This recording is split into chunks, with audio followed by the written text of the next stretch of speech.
Inner Confirmation for Outer Manifestations, by Richard Dutz. Chapter 1, Inner Confirmations for Outer Manifestations. I still remember that moment clearly. Driving in the slightly dim tunnel, I cruised along at a comfortable speed, slightly lulled by the gray tunnel walls that passed me in a blur. I had driven this route probably hundreds of times, but today was different. Suddenly, in that one single moment, I experienced a deep and profound sense of inner knowing. A strong sense of inner peace came over me, assuring me from within that everything was all right, and has always been. This powerful knowing came from the inside. I felt a sense of oneness, of being at one with myself and with everything else in the universe. I felt light and in perfect harmony with everything. There was nothing that had to be changed, and everything was perfect just the way it was in that moment. I became the universe as I emerged from the tunnel. I continued to be awash in those wonderful feelings, unlike anything I had ever experienced before.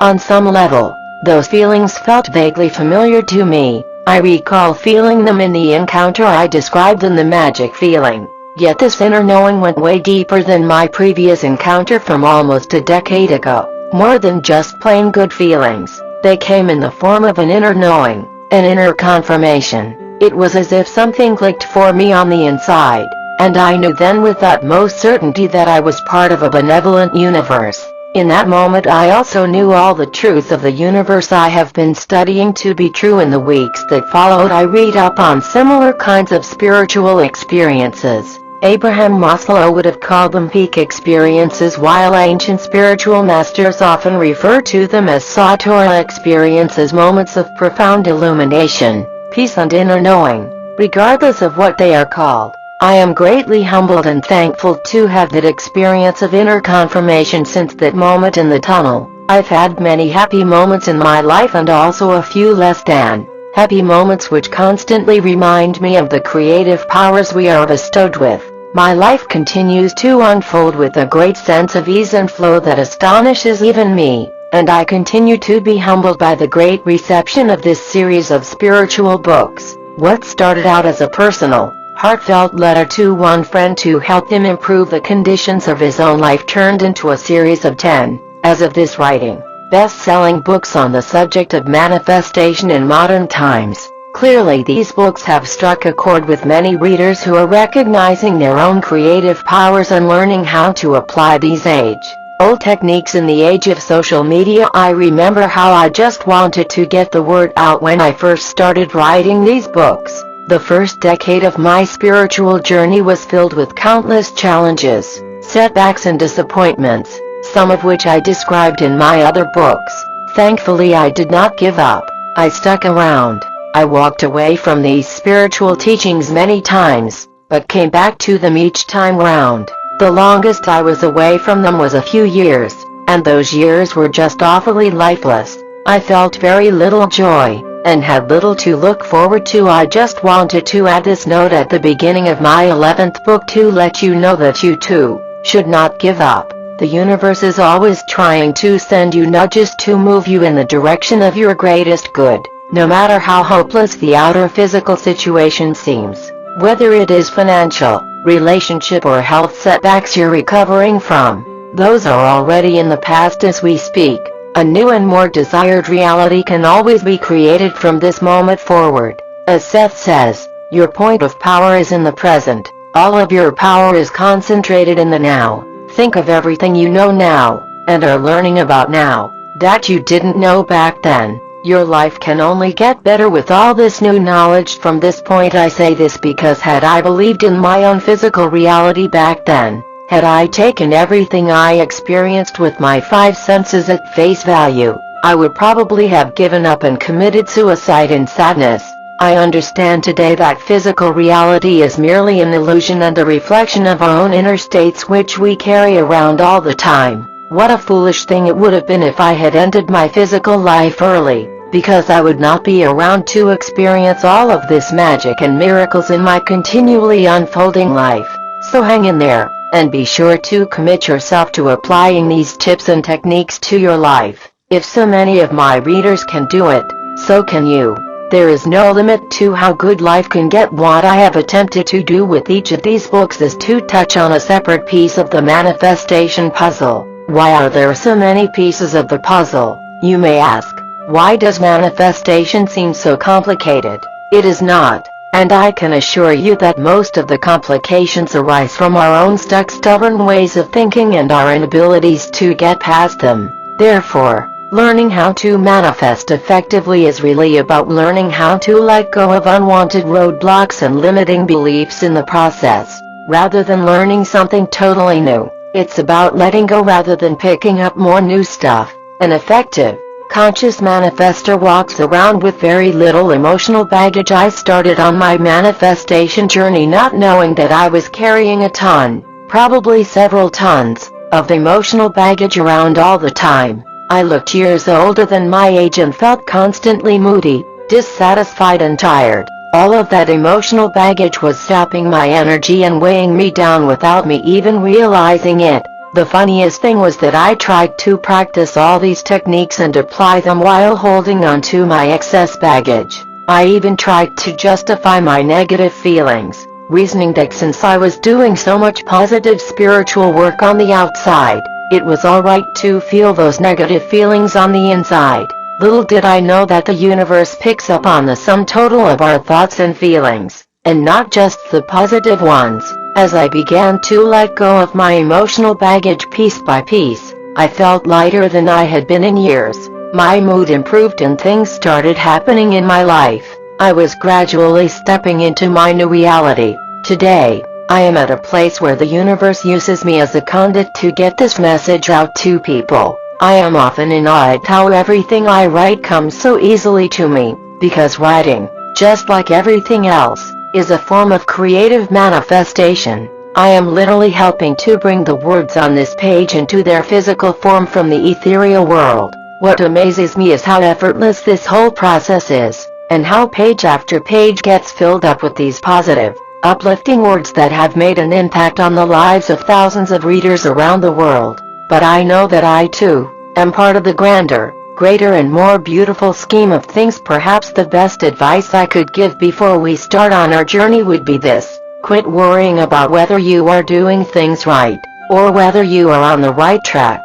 That was one of my primary worries I constantly grappled with when I was on the seeker's path. I was always second-guessing myself, wondering whether I was moving towards my goals when I chose to do this instead of that. I was worried about lost opportunities, but I need not have worried at all, because when we relax and just allow things to happen one step at a time, the universe always sweeps us along effortlessly and powerfully in a way that most delights us. Somewhere along the way, I set deep intentions to be a writer and teacher. The universe is now making these intentions come true in the most fulfilling and rewarding ways for me, just not in the ways I originally envisioned many years ago. And so it is the same with your life.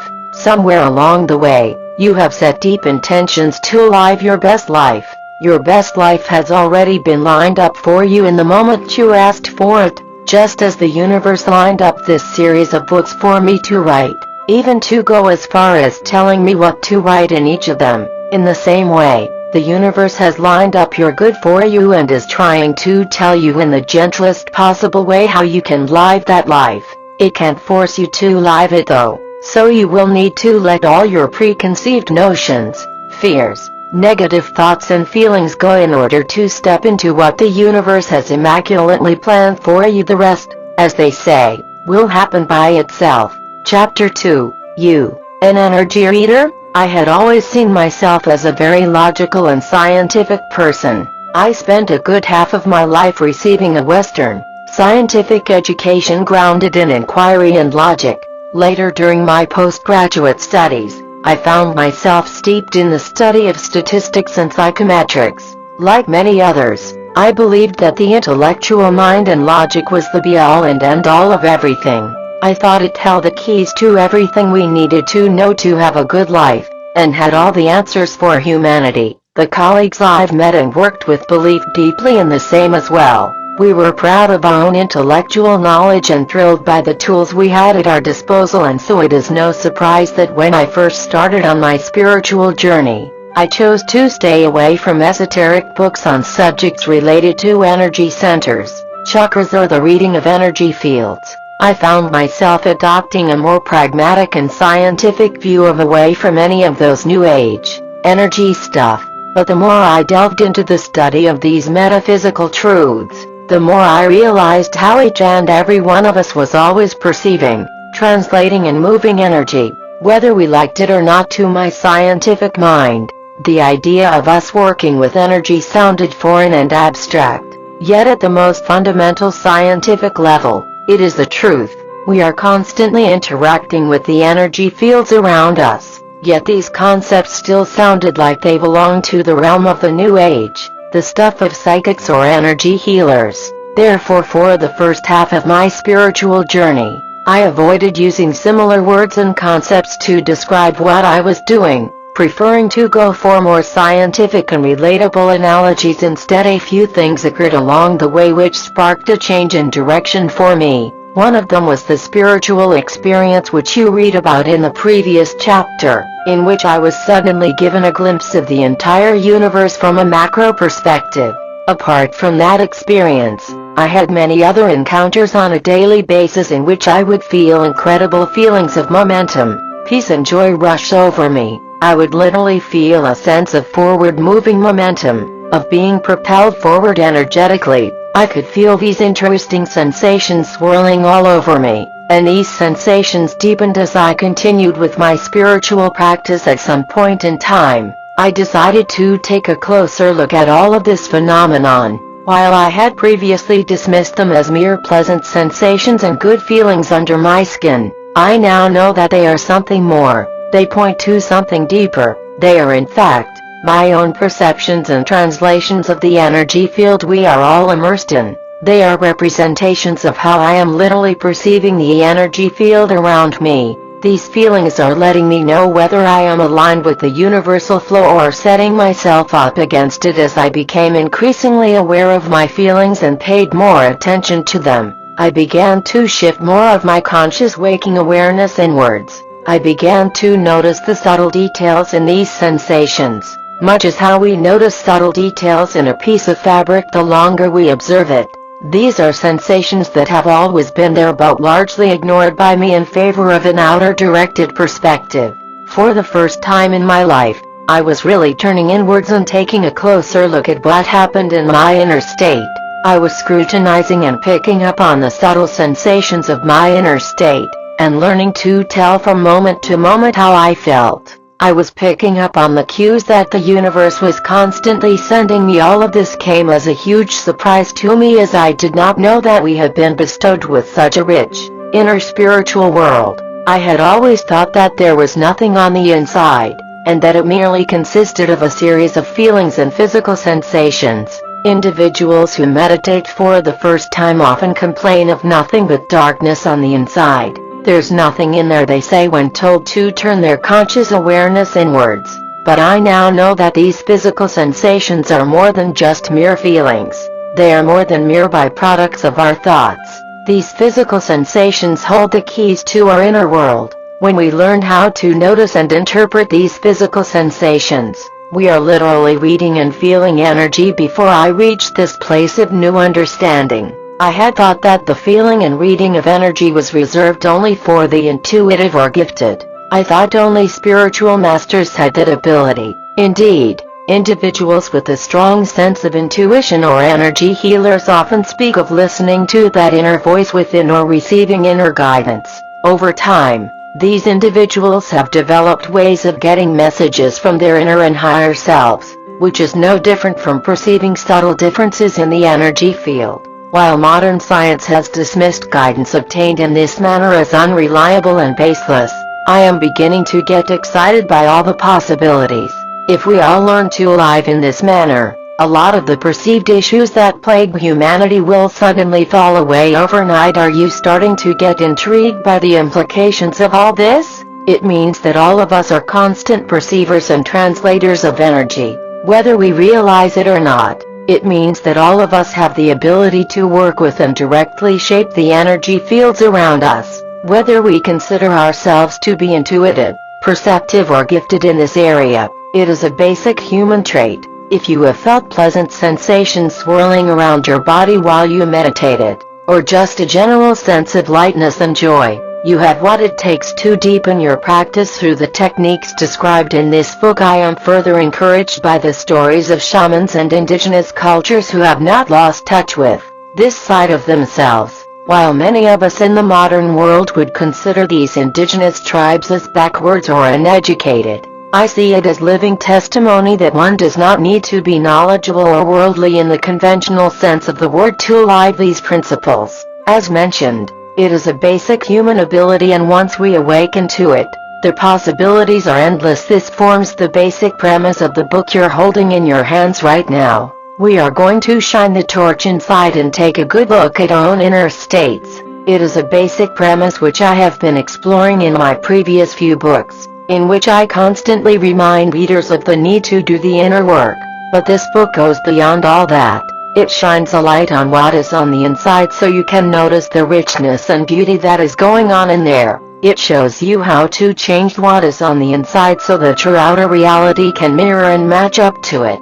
It shows you how to step into a new desired reality by paying greater attention to the nudges and impulses that are always sent to you by the universe. Even if you have always considered yourself to be a scientific and pragmatic individual staying away from all this energy stuff, it is still going to be a fun ride. In writing this book, I have stayed away from the conventional framework of describing energy in terms of chakras and the energy centers. The purpose of this is to show you how I arrived at my own understanding of this material. I want to take you step by step through the process of how I made sense of all this phenomenon so that you can arrive at your own personal understanding of it, instead of forcing some external framework upon yourself. Nothing is more valuable than reaching a place of new perspective and understanding through your own personal experience. How does reading and feeling energy relate to the study of manifestations? Some of you may think, all I want is my stuff. I don't care about all this energy stuff. Well, if you followed the techniques and exercises outlined in all my previous books, you are already well on your way to great success. But it is my sincere belief that if you want to deepen your study and understanding of this subject matter, if you want to alive your full potential as a free-willed creative being, then this next step is mandatory. Only through mastery of your inner state can you achieve mastery over your outer reality. Since, as I've mentioned many times, your outer reality simply matches up to your inner state, most people have only a vague and nebulous understanding of what really goes on the inside. They don't even know how their inner state is like, whether it is clear or whether it needs some housekeeping. After reading this book and going through the exercises, you will have a clear mental picture of what your inner state is like.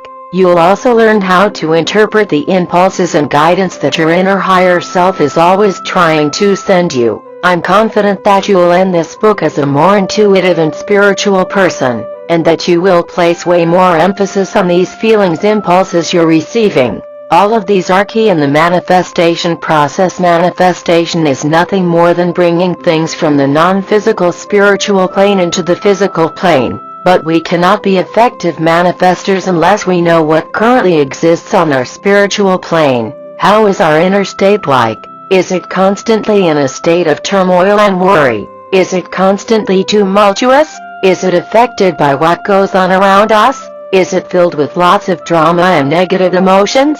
Most people consider all of this as natural. They accept the ebb and flow in their emotions as natural, and have come to see it as life. Perhaps this ambivalent feeling can be best summarized in the saying, "Life's just like that." Don't you sense a feeling of resignation in that saying? Resignation is different from a feeling of deep peace and acceptance. A feeling of resignation means you don't like many of the things that are going on in your life but perceive yourself as powerless to change them. A feeling of peace and acceptance means you are truly at one with everything in your life, and wishes for nothing to be different.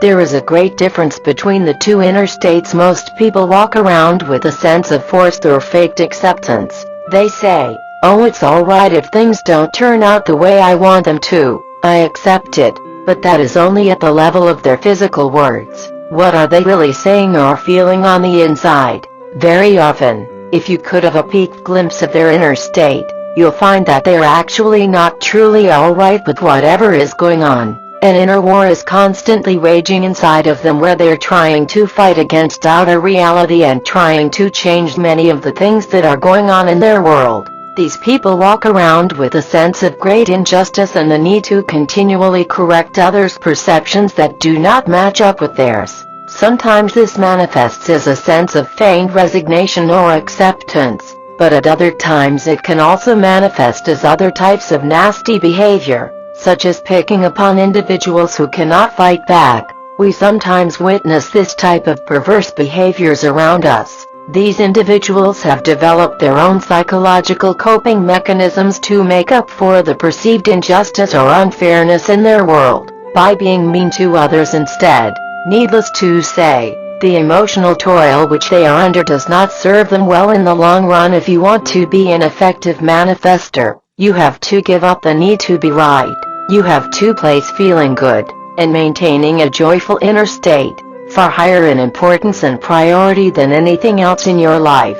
This means cultivating the discipline to walk away from disagreements if you have to stop venting about unwanted situations if you have to, no matter how difficult it is to do so in the heat of the moment. Because of our social conditioning, we often feel addicted to venting or the need to instantly react to arguments. There is an addiction in our culture to winning and proving that we are right.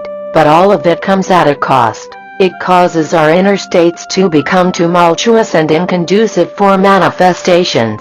We waste energy in things that are inconsequential in the long run. We are only hurting our own creations. The powerful premise of this book is that if you can place your own well-being and your own good feelings above all else in your life, then everything else in your life straightens itself out. If you take care of your own inner state, nothing else matters. Your good will come to you in even greater ways than you can ever imagine, and still more will be added unto you. It all starts with understanding your own inner state.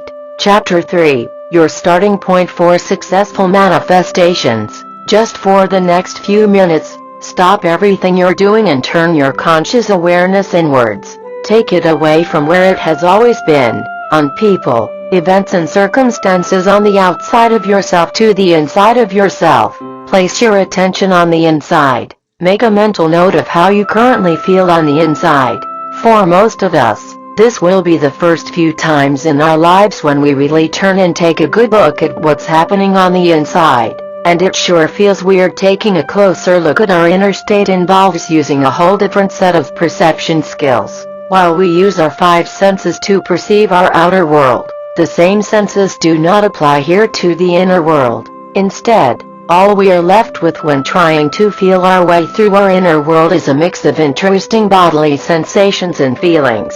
Since we are still so attached to our physical bodies, most people feel these as sensations in different parts of their body, a lump in their throat, or a sense of heaviness in their chest, or a general sense of lightness and joy. Whatever you may be feeling at the moment, make a mental note of it.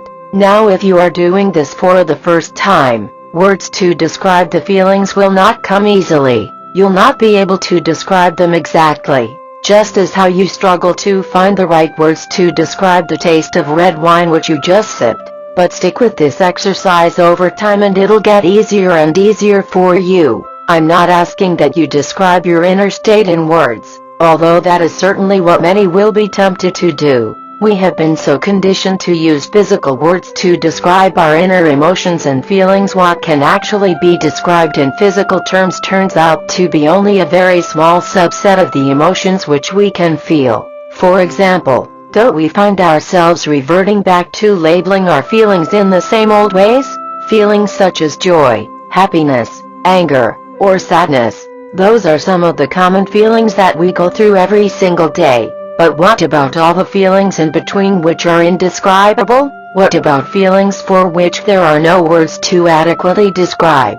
These feelings are still there, just that we cannot properly express them in words to others. Another objection that may come up as you attempt to do this exercise is the familiar "but there is nothing there." Beginning students of meditation, when asked to close their eyes and turn their attention inwards, are often unable to sit still for long without their stream of thoughts somehow returning to objects, people and events on the outside.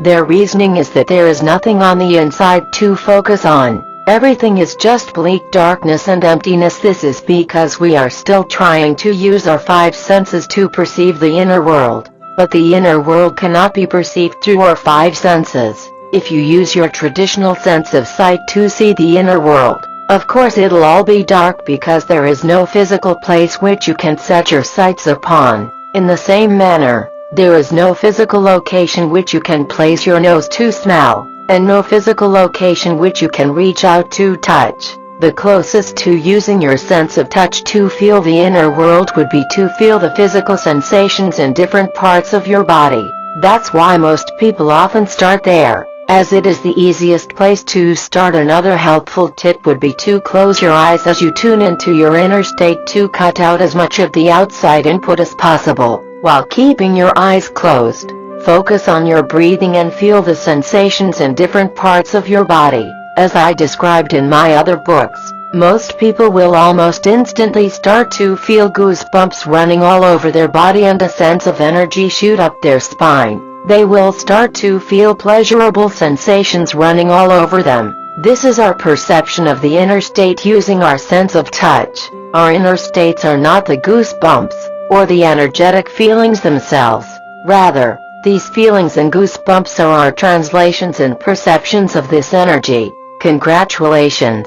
If you have made it this far, you have taken the first step to reading your own energy. Wasn't that easy for you? It is a natural ability all of us are born with, but seems to have forgotten over time. By just taking a little effort and awareness to turn inwards, we can experience miraculous sensations and feelings at any point of the day. What you have just experienced is a small piece of the energetic essence of who you really are. Most people cannot maintain these good feelings for long because soon, the outer pressures of modern life will cause them to turn their awareness to the outside again. They'll soon be back in the daily grind.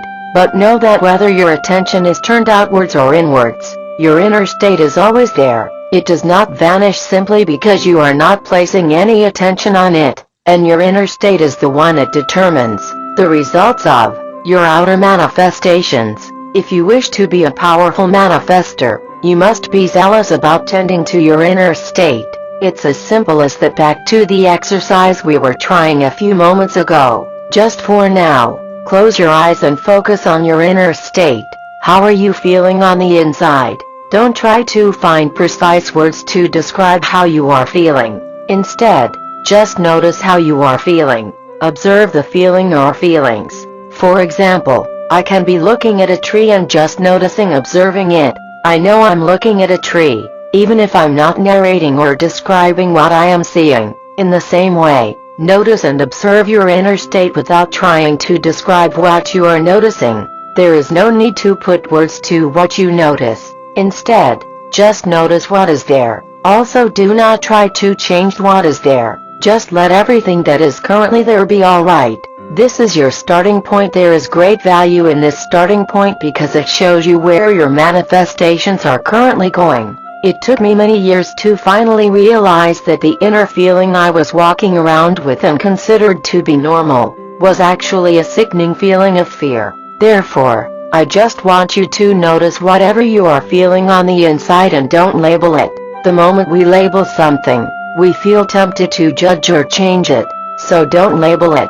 Just observe it and stick with it. For some people, this exercise is going to make them squirm in their seats and feel uncomfortable. You may be unable to do it. Suddenly, you may find yourself being gripped with fear of the unknown, because you have never explored this part of your being before. If a sense of fear suddenly grips you while your eyes are closed, the first thing you can do is to open your eyes and reassure yourself that everything is fine. This is one of the devious ways through which our ego works. Our ego finds it extremely difficult, if not impossible, to let go and give up the need to think.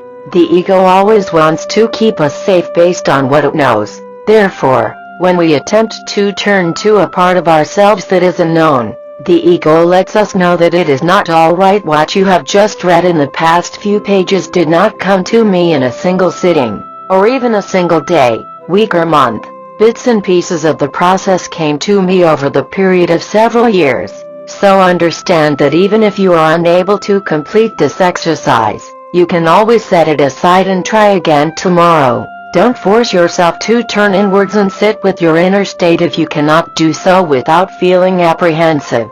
Try to overcome it gently. It took me many years to make sense of all these feelings and sensations because there really wasn't any reference point for me. There is no roadmap for the inner world, although the emotional scale does come really close. So when I first started on my journey, I was experiencing all these bodily sensations while meditating and found no way of applying or interpreting them. I did not know what was happening. I just knew the feelings felt good. I had no way of using this material at that time. Neither did I know the relationship of our inner state to our outer manifestations. It was only after a prolonged period of allowing that everything became clear to me. Once I gave up my need to know and dropped all my negative worries and insecurities, everything became clear for me in a swoop. Therefore, give yourself some time with the exercises in this book. Just because I have written them in the same chapter does not mean you have to attempt all of them in one sitting. This is a book to be savored. Make a mental note of how you feel without attempting to judge it.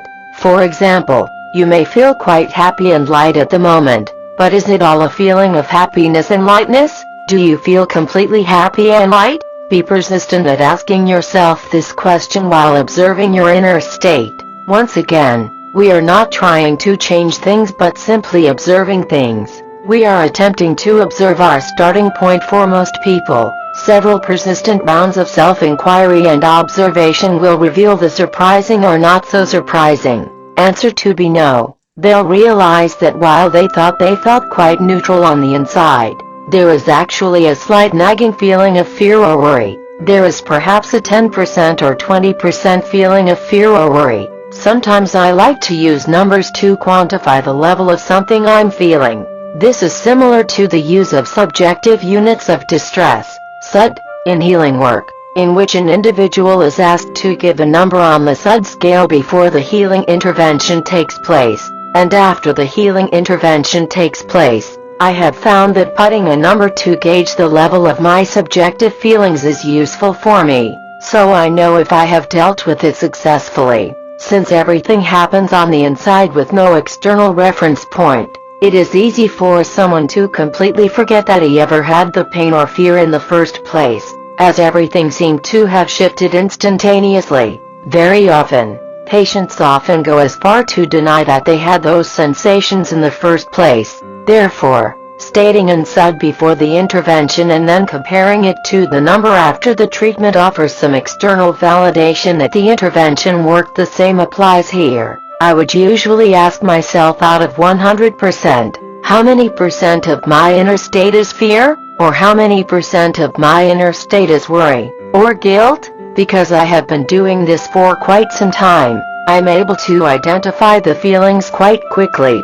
Sometimes it is necessary to use a phrase or even a sentence to describe these unwanted feelings, such as the "I don't want to do it but I have to" feeling. So it's up to you how you want to put a handle on and describe these inner states. Now this is an important bit. If you manage to get that 10% or 20% fear, worry, guilt, insecurity, or any other negative feeling down to zero, your manifestations are settled. They are done, once and for all. If you are able to get those 10% negative feelings down to zero, your manifestations are all taken care of and settled by the universe. It is done. You can stop reading this book and not worry about anything else in the world. If you can get it to remain at 0% for most of the time, then things get even better because you will be living in a state of constant inspiration and alignment. How do you begin to bring number down to zero? Quite simply, by noticing that these feelings exist,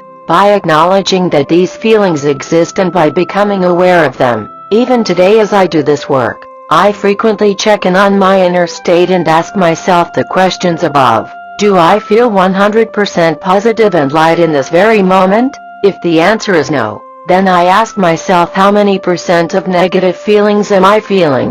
And work from there. Do this about 5 times a day and observe how you feel. you'll notice that your percentage of negative feelings corresponds perfectly to your outer reality. A few things to note here. First, when we ask the question, "Do I feel 100% positive and light in this very moment?" we are really asking ourselves about the current now moment. We are not asking ourselves how we feel most of the time, or for most of the day. It is also not "I felt just now," or how I want myself to feel. We are really talking about that exact moment in time. Think of it as taking temperature using a thermometer. We are using the thermometer to get a now reading of the temperature, not an average reading or the reading which we would like to have. We want to be as objective in the process as the thermometer. The second thing to note is that you have to be honest with yourself when answering the question. Many readers of New Age material have a hard time admitting that they have negative feelings inside of themselves. They're in some sort of a denial, having read that negative feelings will lead to the attraction of unwanted things. This is a sticky point which I keep coming back to in all of my books, because as I've explained, this is not an issue. If negative feelings really exist inside of you and you keep ignoring their existence, they are not going to go away and your manifestations will still be affected. Your acknowledgement of whether you have any negative feelings is not going to affect your outer manifestations. However, your repeated denial of them prevents you from working on them effectively, and that is going to affect your manifestations. Therefore, I am not asking that you dwell on these negative feelings. All that is required for you is to acknowledge if they exist, yes, no, and if they do, approximately how many percent of negative feelings are you feeling at the moment. For some people, this number can be quite high. It may be more than 50%, or even 100%. This means you're feeling highly worried, fearful or scared in that moment. That is alright. The important thing is to answer truthfully, and not give a figure that you hope to have or think is correct. Again, no one will know about your answers here, so it is all for your own reference only. If you are feeling 100% negative in the now moment, then your answer is a 100%. It does not matter what number you're currently at, because once you have acknowledged that number, you can take the steps to bring it down towards zero. Sometimes I check in on my inner state and get the reading that I'm feeling largely alright, but with a 5% feeling of fear and worry. Had I not done this conscious checking in exercise, I would not have noticed these very slight feelings of fear and worry. I would not have noticed their existence because I was so focused on things that were happening to me on the outside.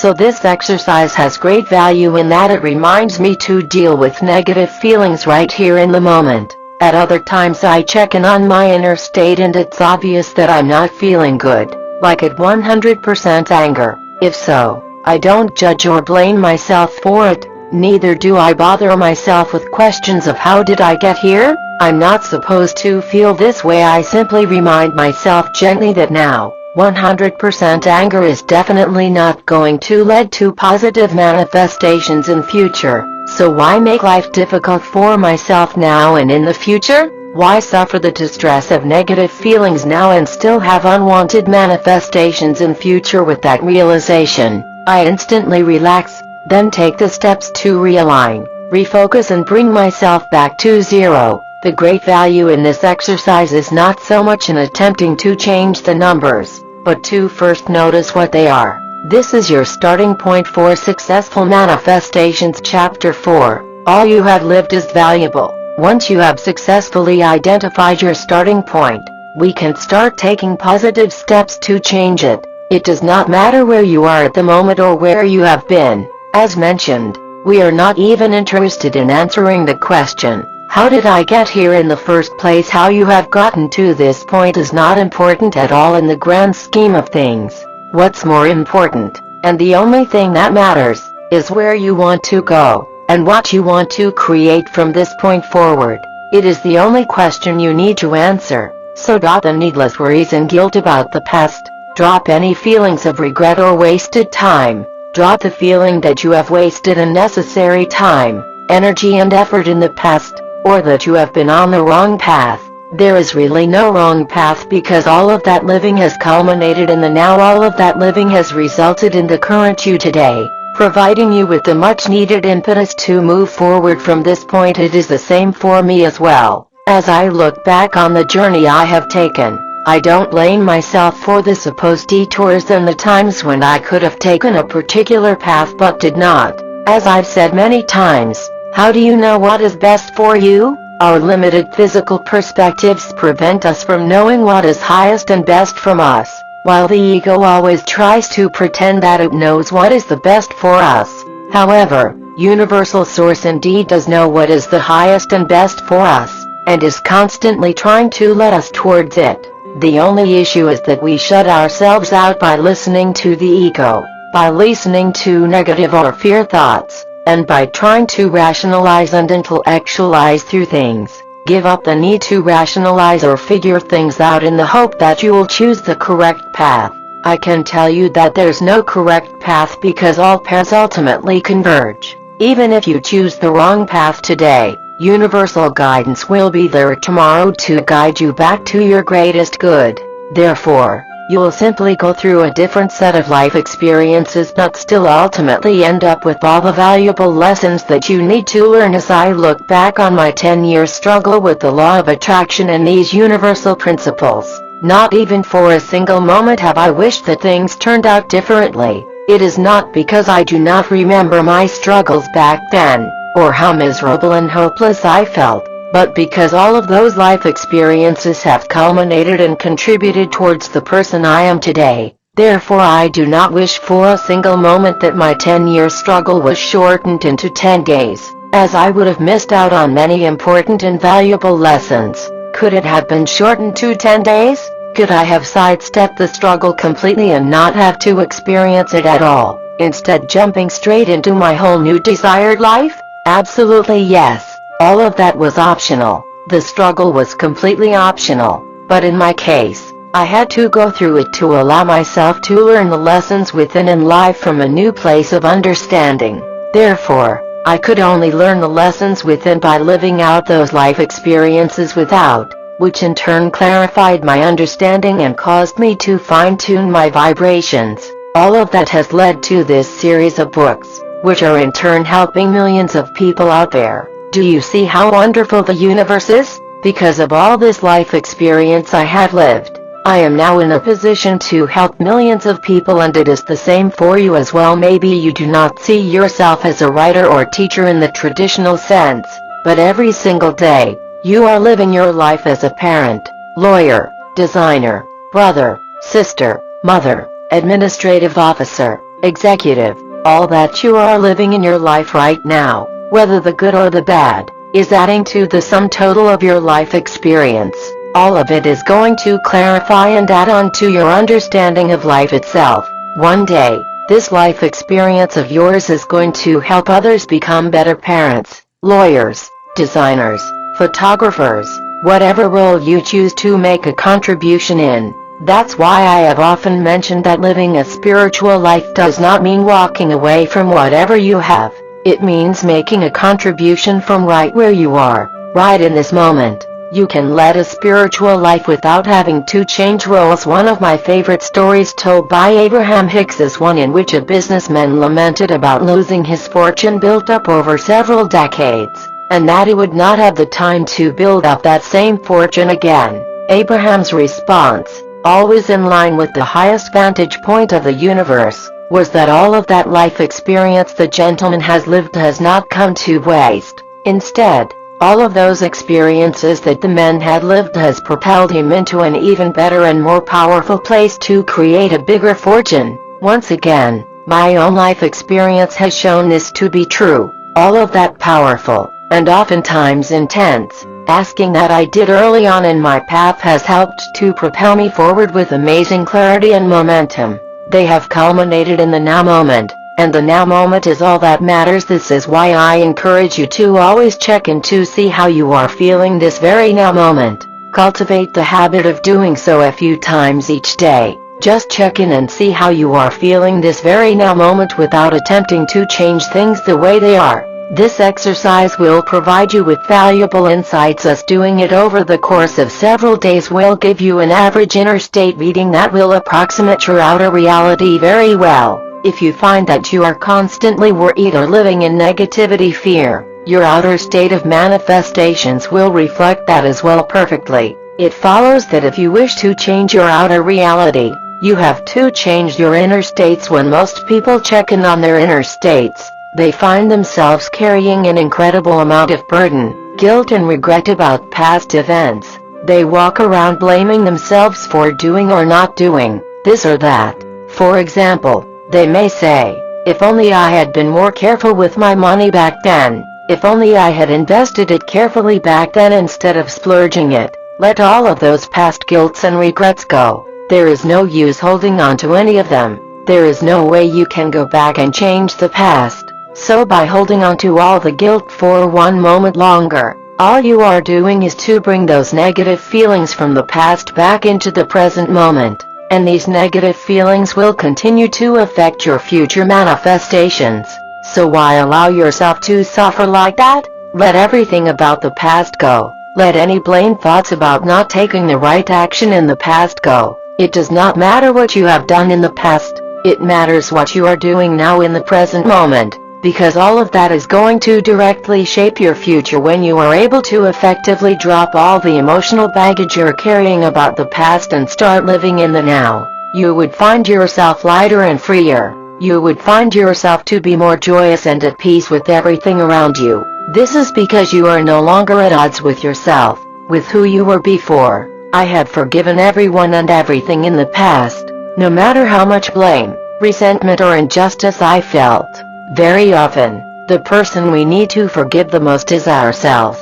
I have forgiven myself for everything I have done in the past. This means making a decision to never blame myself again for anything I did in the past, and not judging myself for those actions. I have learned the lessons and it is time to move on. There is no need to keep revisiting those past negative feelings and emotions unless you want more of them in your life. Therefore, when you check in on your inner state and find some negative feelings there, ask yourself where these supposed negative feelings come from: the past, present or the future? If they come from the past, let all of them go. I can assure you that all it takes is a decision, an intention, and some resolve. If you will say, "I'm done with feeling guilty about my past. I now choose to let all of that go," and keep at it each time the guilt comes up, everything will pass for you very fast. We are often unwilling to let go of past guilt feelings because we are secretly worried that if we let ourselves off the hook, we'll engage in that unwanted behavior once again. But that's an absurd solution and another way of needlessly punishing yourself. Why do you need to keep reliving those past guilt feelings and keep yourself imprisoned by them so that you will not engage in those undesired actions again? Set an intention to not act in those manners inconsistent with your highest good again. Let your guilt feelings go, and it is done. The "it is done" technique, as taught in my book of the same name, can also be used on dropping these negative feelings and beliefs. Just append it to the end of these intentions. I would advise that you take a few days or even weeks to work on this segment of the process. First, check in on your inner state and notice how much of the negative feelings are from events that happened in the past. Let those go and be persistent at it over the course of the next few days and weeks. Remember that in letting those feelings go, we are only interested in dealing with the now feelings. By this I mean, can you let go of these negative feelings just for now? This is often a more effective way to do so than to demand that you let go of these feelings forever, because if you can let go of them in the now, if you can be free from these negative feelings in the now, then the chances of them recurring in the future gets lesser and lesser as well. So don't set up a huge challenge for yourself by immediately resolving that you drop any unwanted feelings from the past once and for all. Instead, just resolve to drop them for the now, in this present moment. That is all you need to do, and it will be good enough if you'll check in on your inner state 5 times a day. It takes under 3 minutes to find a quiet place and do so, and then ask yourself how you are feeling. Before making a decision to drop those unwanted feelings from the past and checking in again, you would be making great strides in your manifestation journey. Let me briefly summarize the process here. Step 1. Check in on your inner state and ask yourself, in the current moment, Approximately how many percent of negative feelings occupy my awareness? Just an approximation will do. Let's suppose the number is 40%. Step 2. Ask yourself, how much of these negative feelings are from events, people, things that happened in my past?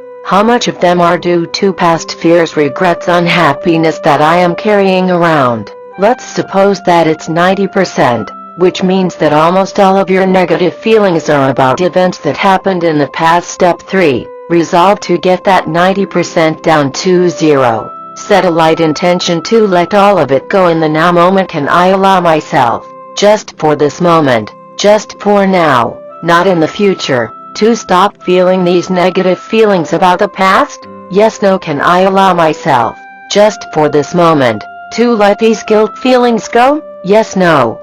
Then feel yourself letting go of those feelings. It is alright to answer either yes or no to the questions above, as a release happens no matter what answer you give. This is something I have learned from the wonderful Sedona method. Check back again on your level of negative feelings. In most cases, you will find that the percentage has decreased. Repeat steps 1, 2, 3 if necessary as many times as you like. I usually do it till I am down to 0, in the now. Congratulate yourself. You are well on your way to letting go of emotional baggage from the past in the now moment. Chapter 5. Now is the only time that matters. In the last chapter, we went through a simple technique to let go of negative feelings arising from past events. When I examined my own negative feelings carried over from past events, I realized that they were mainly feelings of regret, blame and guilt. Regret from not doing or doing certain things in the past, blaming myself for doing or not doing certain things in the past, and guilt over certain courses of action I have taken. Some people live with these guilt feelings for their whole lives in a perverse attempt to punish themselves. But as I have explained earlier, resolve right now not to repeat that behavior again, and let all of that guilt go. No one is punishing you but yourself. It is over. There is no need to keep reliving the pain over and over again in your imagination. As the saying goes, we are not punished for our sins but by them. All of this is going to affect your inner state and outer manifestations. So you must be willing to let them go and understand that no one out there is bent on punishing you except yourself. 2 emotions are conspicuously absent from the list of negative feelings I have identified above: worry and fear. This is an interesting point to note that was quite an epiphany for me the first time I made this realization.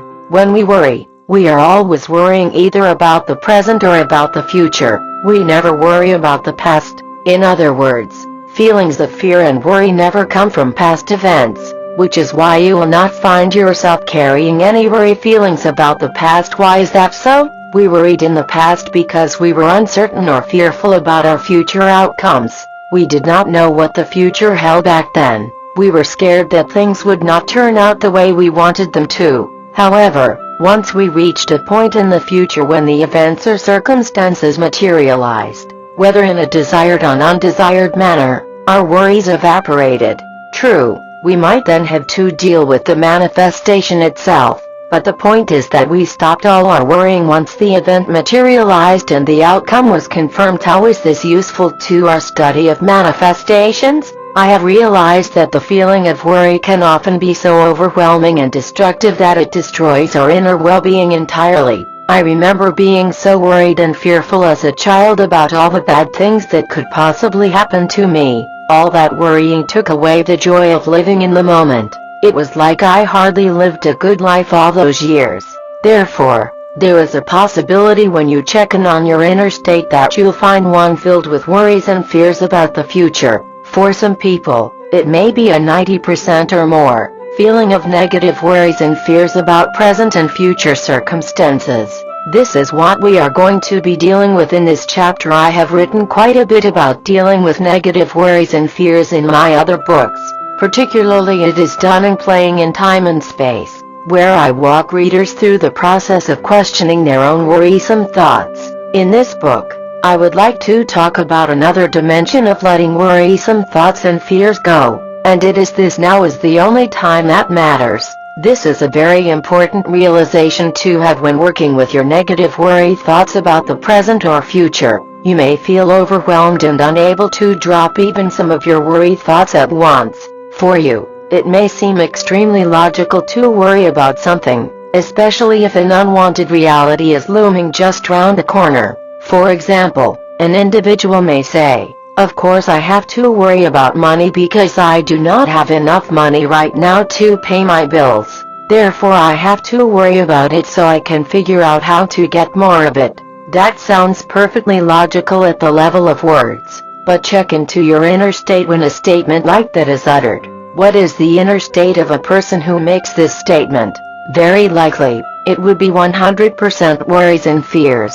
I was once such a person. I did not realize that in my urgent need to plan for something or to look for a solution, I was not being optimistic. Instead, I was being very negative because my inner state was entirely filled with negative worries and fears about my finances.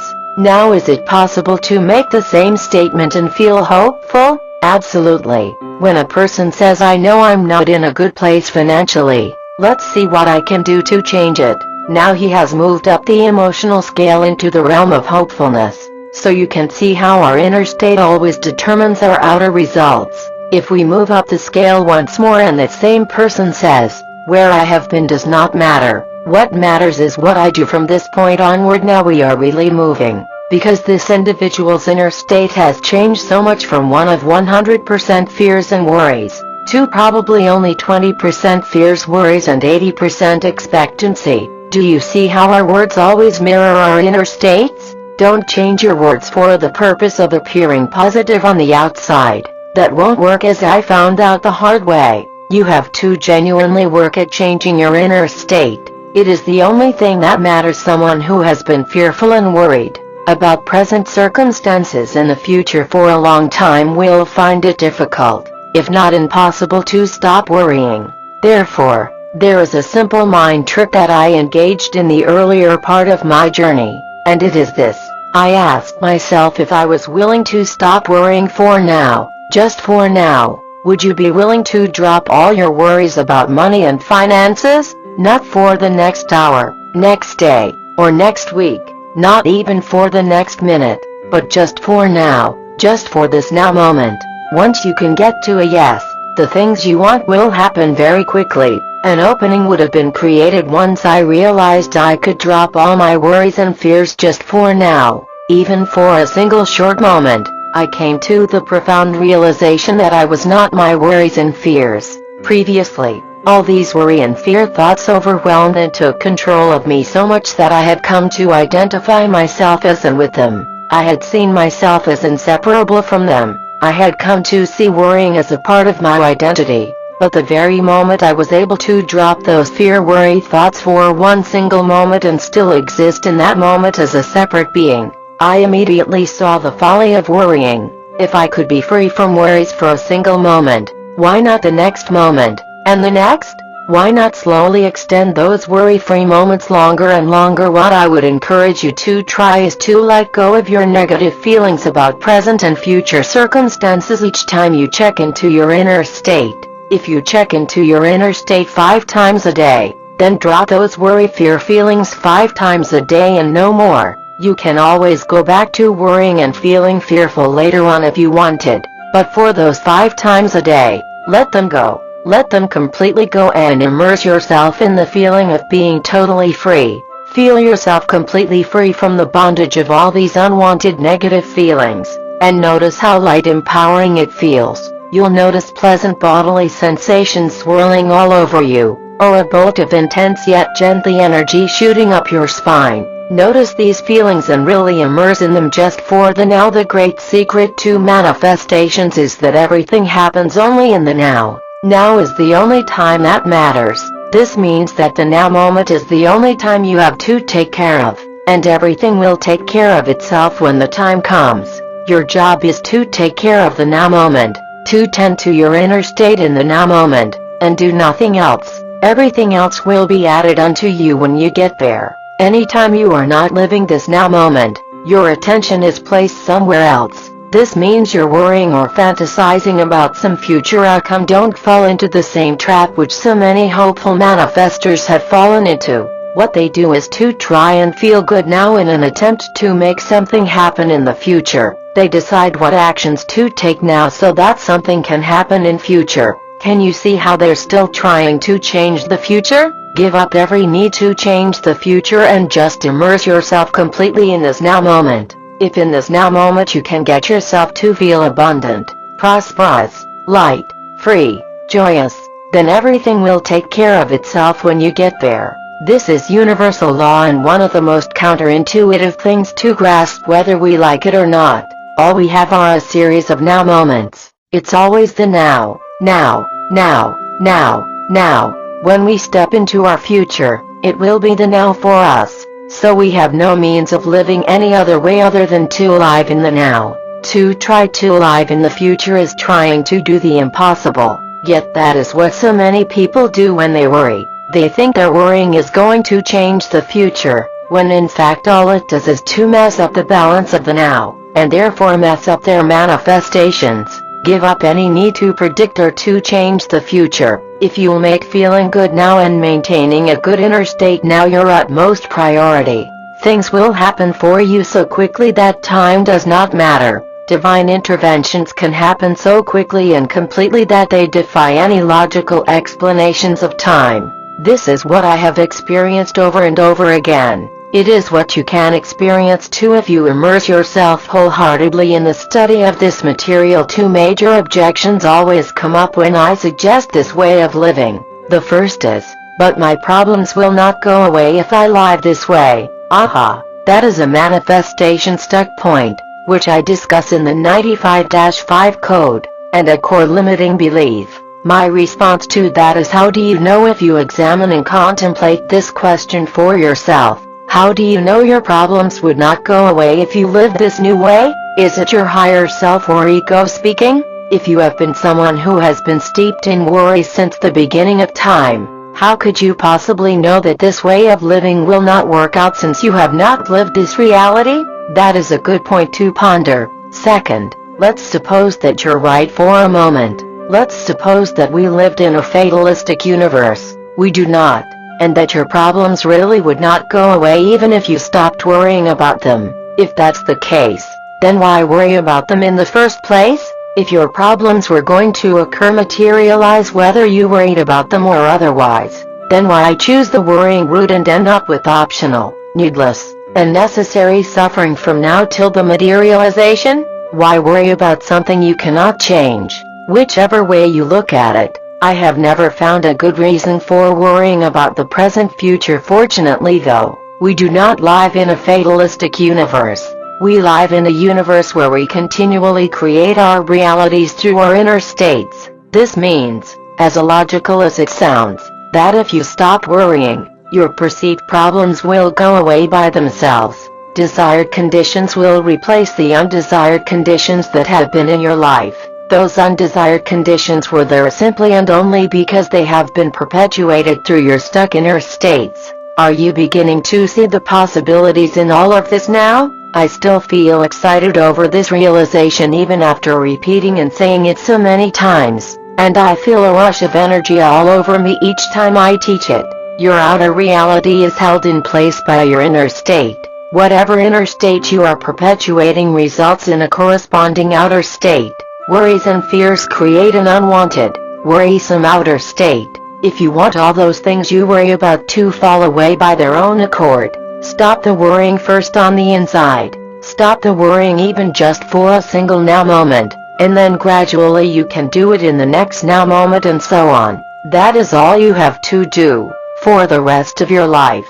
You'll be surprised at how much mental energy you free up when you do not worry. And when all those worrisome thoughts are replaced by light, positive, joyous thoughts that create your desired reality. When you live in this way and only tend to one now moment after another, you put yourself in alignment to receive everything you have asked for and more. Chapter 6, Your Inner Feeling of Forward Momentum. Those who have read my other books will know that the first half of my manifestation journey was characterized by a deep sense of constant fear, worry and negativity. If I had done the checking and exercise described in the first half of the book for myself back then, I would not even have noticed that sick in the gut feeling I was constantly carrying around with me, simply because I had come to accept it as normal. As a result, I was often pale and sickly as a child. Negative emotions when carried for too long in the physical body often result in health issues, which are also a type of physical manifestations. The moment I decided to drop all those negative feelings and emotions, whether they were about the past, present or future, my physical body corrected itself and returned to its natural healthy state. Therefore, these teachings are really about a dropping of unwanted baggage that weigh us down, rather than the picking up of new techniques and skills. They are about allowing rather than getting. When I was constantly feeling worried and scared during the first half of my journey, universal goodness just could not get through to me. As powerful as these universal forces are, I could not feel the impulses and nudges from the universe, not because the universe stopped sending them to me, but because I was so preoccupied by my own fears and worries that I totally drowned them out. I was trying to make all these manifestation techniques work in spite of my own fears and worries, instead of trying to make all these manifestation techniques work in the absence of my own fears and worries. The latter is the easier approach. If you want these techniques to work for you, then you must work towards ridding your own fears and worries first before applying any technique. No one can do that for you except yourself, because no one has the ability to think on your behalf. This principle, when thoroughly grasped, is very powerful because it means that no one can create anything on your behalf or decide on your behalf.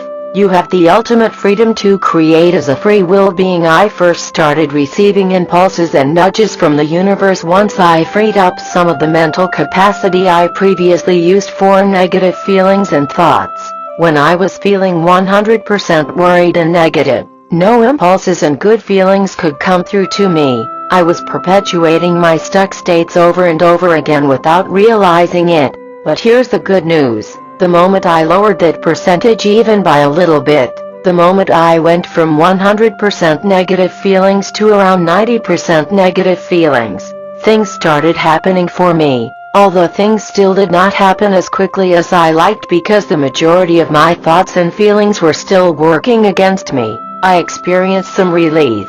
This is what Abraham Hicks mean when they talk about the feeling of relief, and the reason why even feeling that little bit of relief from your negative feelings will be of such immense value to you. So always go for that sweet feeling of relief in all of the above. The source of your negative feelings does not matter. It does not matter whether your negative feelings in your current inner state stem from the past, present, or future events. They are still affecting your manifestations in the same unwanted way. The universe does not discern the content of your thoughts. This means that you can be feeling angry due to a misunderstanding and still affect your manifestations negatively, or you can be feeling angry for a perfectly valid reason and still affect your manifestations the same way. As such, there is really no good, valid reason for you to keep holding on to those negative feelings. Negative feelings are negative feelings, and the awfulness you feel inside is letting you know that you are creating reality in an unwanted way. When you truly understand this, you will see that there has never been a time where the continued clinging onto negative feelings has been justified. Even if you're 100% right, all of those negative feelings will just go on to create your outer reality in an undesirable way. There is a reason why spiritual masters are called just that, masters. These are the individuals who have managed to transcend their own negative feelings and achieve mastery over their own inner states, independent from outer circumstances. These are individuals who have realized that no matter how justified or right they are in the moment, there is no point in pouring more negative energy into pointing out something that is wrong or unjust in any situation. Put your energy into changing the situation if you can. But give up the need to complain, vent, and inform others about the situation. The more you fall into this trap of needing to correct perceived wrongs, the more you are affecting your own inner state, and hence your own outer manifestations. You may think that you are doing others a service, but the greatest disservice you are doing is to yourself. Are you willing to pay that heavy price? Be willing to walk away from situations that would throw your inner state into further turmoil, even if it means giving up the need to be right. I can't tell you how difficult this was for me to do this in the beginning. I had always seen myself as someone who stood up for injustice and perceived wrongs, someone who was being helpful in pointing out the mistakes of others. Then I realized that the biggest fool had actually been me. I was trying to go around changing my outer reality through my outer actions, not realizing that I had attracted those things that needed changing in the first place, rather than doing the inner work necessary to change my inner state. It is interesting, but ever since doing all this inner work, very little in my outer reality has needed changing. It is as if all the people, events and circumstances that riled me in the past have fallen away by their own accord. I no longer come into contact with people and things that need changing on a daily basis, simply because I no longer attract them through my unconsciousness. Ironically, doing the inner work actually led to the same eventual outer results, but in a much more harmonious and sustainable way, to have a reality in which nothing needs to be changed as I let go of more and more of my negative feelings. When I went from 100% negative feelings down to about 5% negative feelings or less most of the time, everything changed for me. I started picking up on this whirling of energy around me, and feeling a sense of forward momentum as I was going about my day. This is not because I had picked up new skills or taught myself how to perceive the energy field around me. Rather, when my own perception was no longer encumbered by false fears and negative worries, I was free to perceive through the eyes of Source as we are all meant to. Everything became perfect and beautiful, with no need to change anything or anyone, even those that were previously at odds with me. I was at one with everything. You too can experience this sense of inner momentum. It comes from having a willingness to tend to your inner state. It can happen to you this very moment if you allow yourself to give up the need to know everything and the need to be right. Readers often comment that they can pick up on my highly charged inspirational energy as they read my books. They can feel a sense of exhilaration, joy and positive momentum as they read, as if they are being propelled and uplifted to a higher place. This is by no means accidental, since I make it a point to write all my books from a place of joy and high energy. I get myself into that state before I write.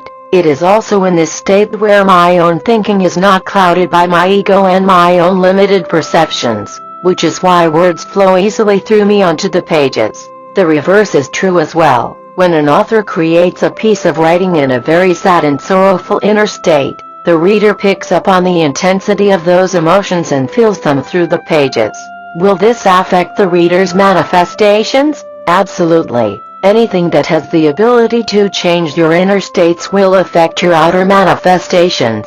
If you allow yourself to remain immersed in that inner state for prolonged periods of time as you read certain parts of this book that resonate with you, you may have felt a sudden sense of joy and inner knowing.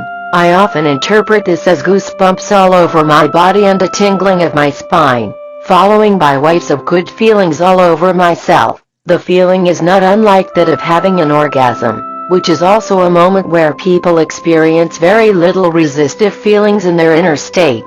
Have you ever tried worrying about money problems or other worldly concerns while you were having one?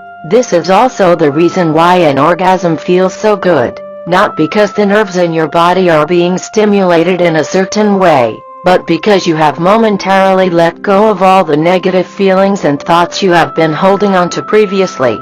The feeling of relief you get is what feels so good. Sadly for most people, those negative feelings and worries come flooding back after that moment. So no, having an orgasm is not a solution for manifestations. Other more permanent and lasting methods to control your inner state are needed if you can feel a sense of joy and exhilaration as you read my words. You are well on your way to becoming more aware of the impulses and good feelings that the universe sends you on an ongoing basis. There is a greater part of you that is always connected to universal intelligence, and hence these impulses never stop. You are constantly led towards your higher good whether you know it or not. The only things you have to learn to do are, 1. To stop clouding your own perception with negative fears and worries. so much so that you are unable to receive these positive nudges from the universe, and 2 to tend to your inner state. I come back to these points frequently because most people, especially in the beginning, will gloss over these 2 points for more advanced outer-directed manifestation techniques. All of the advanced techniques will not work if you do not approach them with the right inner state. Here's something for you to try for the rest of today. Just for today, be determined to walk around while maintaining a peaceful inner state. Keep checking in on how you feel. Be aware of outer situations that will throw your inner state into a turmoil and try to work around them. Be creative in avoiding them. For example, if you know that reading a particular website will likely throw your inner state out of whack, or participating in certain conversations will likely make you unhappy, make a decision in advance to avoid them for the rest of today. When the situation comes up, you can simply walk away from it. Bob Proctor calls this advanced decision making, ADM. I engage in ADM all the time to avoid having to deal with unpleasant situations that can affect my vibrations. If you know that being in a traffic jam upsets you, then make an advanced decision to set off earlier or take another route. These are simple changes that anyone can make to their lives to create huge results in their outer manifestations. Resist the urge to react and do what you've always done. Walk away from undesirable situations and give up the need to be right. It will be very difficult to do so in the beginning, and I took months to implement all the long-term positive changes in my behavior.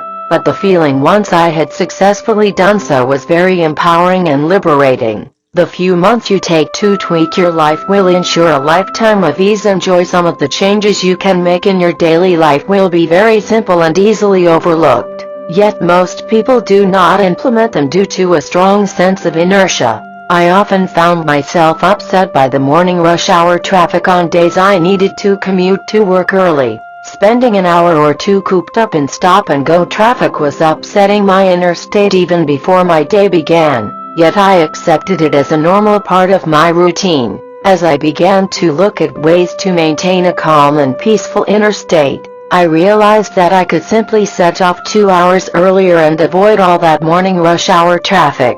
Not only was my traveling time halved, I felt peaceful and good when I arrived at the office with lots of quiet time to spare. This was a simple change that had far-reaching consequences in my inner state and outer manifestations. Of course, there is always more than one creative solution to any issue, and I encourage you to find one that works for you.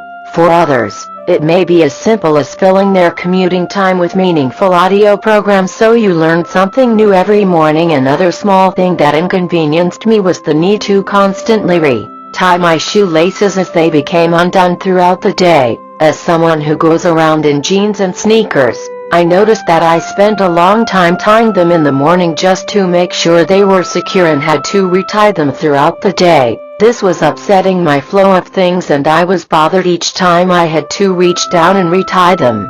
Fortunately, when you have an issue with something, it is also likely that many others had exactly the same problems and successfully overcome them. I did a quick search online and replaced all my laces with those that needed no tying. Originally designed for marathon runners, I estimate that this simple change saves me 15 minutes a day and maintains my peaceful inner state. Now you may not be as affected as me by undone shoelaces or by the morning traffic, but chances are, there will be a few things in life that get on your nerves. Something that gets on your nerves is really affecting how you feel on the inside. So why allow it to bother you any longer? Make a list of the 3 to 5 daily inconveniences that annoy you the most and then come up with creative solutions to overcome them. As I've mentioned, the good news is that if things like this bother you, they would have bothered others as well, and there is a good chance that someone out there has come up with clever ways to overcome them. Seek out these solutions and implement them in your own life. Chapter 7. There is no need to second-guess the universe. We have established a few simple premises up to this point in the book. The first premise is that everyone can perceive and feel energy with no exceptions. It is an innate human ability, and you do not need any special talent or prolonged spiritual training to do it. All of us are energetic beings at our core. If you felt a sense of joy or exhilaration while reading portions of this book, if you have felt inspired and nudged into action by an idea, that was you picking up on the energy flowing through you from higher consciousness. That was your unique interpretation of the energy, and it would have felt just right for you. Most individuals who have not taken the time to examine these sensations dismiss them as mere good feelings or sensations running through their body. But there's so much more than what meets the eyes, skin. These feelings, sensations hold the keys to effective manifestations. Different people perceive energy in different ways. For me, it is a tingly feeling running up and down my spine, often accompanied by goosebumps all over my body and a pleasurable, slightly tingly buzzing sensation. In my early days, I felt a light vibration running through parts of my body. As we become more attuned to perceiving this energy that has always been there, we notice subtle details and differences in how this energy feels. The good feelings deepen over time as we increase our subtle awareness of it.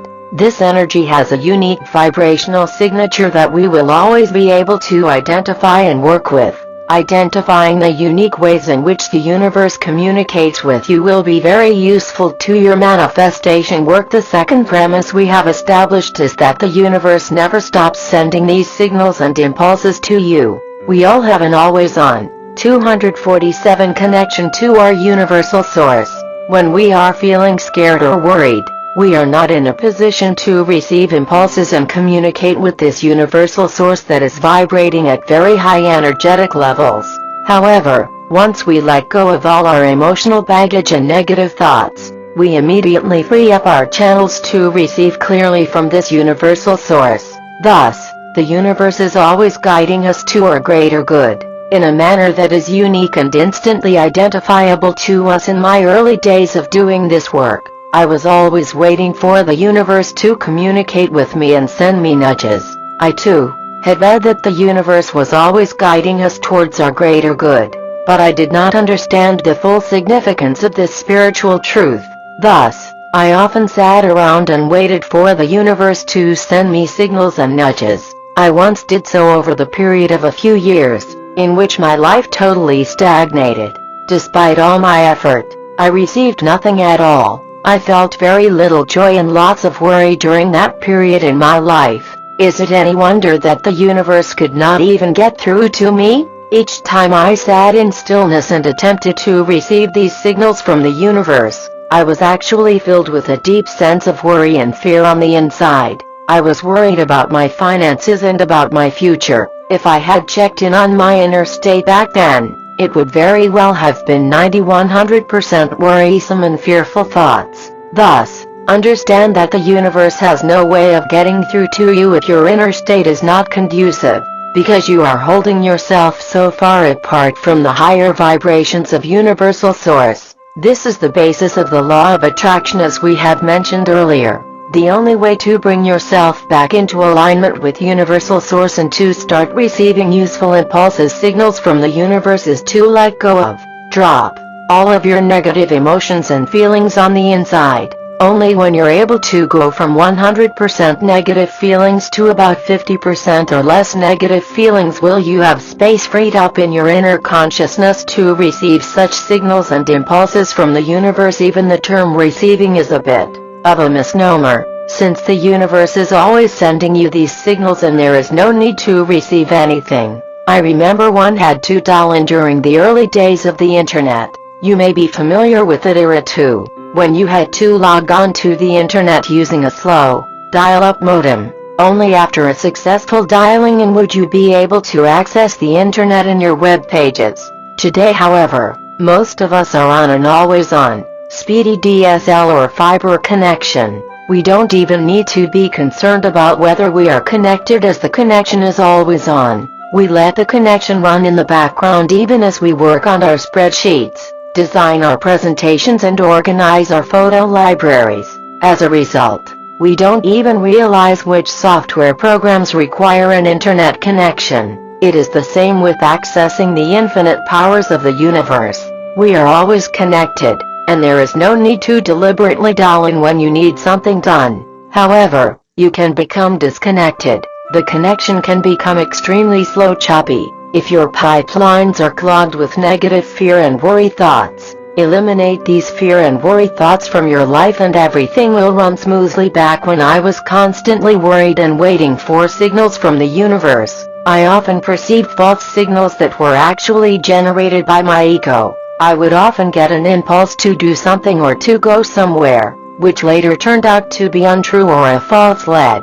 I spent a lot of wasted time and energy chasing these false leads that turned out to be nothing. Looking back, I realized that it was my overly active imagination and ego generating all these false possibilities and ideas that were rooted in fear and limitation. I have noticed this phenomenon frequently in chronically worried individuals. Just like how I used to be, a worrying mind is the result of an overactive imagination working towards the wrong purpose. Thus an overactive mind will often conjure up pseudo-solutions, ideas that are actually based on its own fear-based thoughts and ideas. Many of those ideas I received were fear-based and nonsensical leads, because they were not really coming from the universe. Instead, they came from my ego, which was merely rehashing all my fear thoughts and presenting them to me in new ways. Since I was so desperately waiting for signals from the universe, I acted on everything that came to me. On hindsight, I should not have done so. Here's an important lesson: if you check into your inner state and find that it is filled with a large percentage of fear-based negative feelings, then you should get yourself clear from those negative feelings first before acting on any impulses. Until you are clear of these negative feelings, there is a high chance that whatever you receive will not be from your higher consciousness. Instead, you'll be merely perceiving the energy of your own worrisome and fear thoughts. Applying this rule of thumb will save you lots of time and energy on your journey. A constant red flag that I always ignored back then was that nagging feeling of discord that was within me. Whenever I received one of those false leads, it would be accompanied by a sense of uneasiness or discord, as if I was not 100% sure on the course of action to take. This sense of uneasiness was actually a clear signal to let me know that I was not acting in accordance with my highest good. Thus, the second lesson here is that when an impulse really comes from your higher consciousness, it should be free and clear. You should not be feeling a single bit of uneasiness, inner discord or hesitancy. In other words, the universe always sends you a pure signal that is instantly identifiable by you. There will be no need to second-guess the signals you receive from the universe. Thus, if you receive an impulse that makes you question the path of action you need to take, it is probably from your ego and not from the divine. Once again, applying this rule of thumb will save you lots of wasted time and effort. The reason why most people act on their impulses despite feeling a sense of hesitancy or uneasiness about them is because they have not experienced how it feels like to receive a pure and clear signal from the universe. This was certainly the case for me at the beginning of my journey. Back then, I still had not felt these good feelings and sensations coming directly from my higher consciousness. Hence all I had to work with were my fear-based feelings of worry and limitation. I had no reference point of how something from the universe actually felt like. This might be the case for some of you as well, which is why I hope my written descriptions here will be useful to you. I hope that these written descriptions and narratives will allow you to pinpoint whether something is really coming from your higher consciousness or from your ego. I would like to give you an example of feelings, impulses that came from my fear-based self, and contrast it with one that came from my higher self. You should be able to see the parallels in your own life experience. The first is a business opportunity I felt led to invest in that really had nothing to do with my main business. Right from the beginning, I felt a sense of uneasiness and discomfort about the whole deal, that nagging feeling, but I still went ahead because it seemed to serendipitously appear in my life. After 2 years of spending an inordinate amount of time and energy trying to make things work, I finally had to walk away from the deal. What are some of the red flags in that case? First, it did not feel right from the beginning. Recall that when a sense of inspiration really comes from your higher consciousness, you should feel totally at ease with it. There should be no need to second-guess yourself and everything should feel right. The fact that I felt a sense of uncertainty was a sure sign that it was not from my higher consciousness. Second, I felt led to accept the opportunity because it seemed to serendipitously appear in my life. In other words, it seemed like the universe had orchestrated it and brought me to it. Once again, be very careful about these false leads because there is an important lesson to be learned here. Oftentimes, we will meet certain people in our lives or come into contact with certain opportunities for no apparent reason at all. It can appear to be a very serendipitous meeting, when someone just comes up to you out of the blue to hand you a name card or speak to you. These chance encounters are often mistaken for signals, nudges from the universe. Please do not make this mistake. Just because someone or something appeared in your life suddenly does not mean it is a sign from the universe. It always should be accompanied with the unmistakable good feelings which you feel on the inside. If you'll combine the outer signs with your inner good feelings, then you can never go wrong. But if you only rely on the outer signs, then there is a high chance of going wrong, simply because your outer signs are the result of your past vibrations. Thus, you could have attracted those people, things, events into your life as a result of your unwanted past vibrations. This is an important point to note. For me, I mistook this business opportunity as a signal from the universe because it seemed so unrelated to my main business, and the fact that I came into contact with it quite accidentally. But all of those alone do not count as signs from the universe. I emphasize this point here because many individuals have told me that since a particular opportunity came into their life out of the blue, then it must be a sign from the universe and they have to accept it. That can't be further from the truth. You could have attracted an event based on your dominant unwanted vibrations, so there is no need to blindly accept everything that comes into your life. You can reject opportunities and people that do not feel right for you, even if they appear in your life under seemingly serendipitous conditions. Knowing how to read and walk away from opportunities will save you from lots of unwanted detours later on. Chapter 8.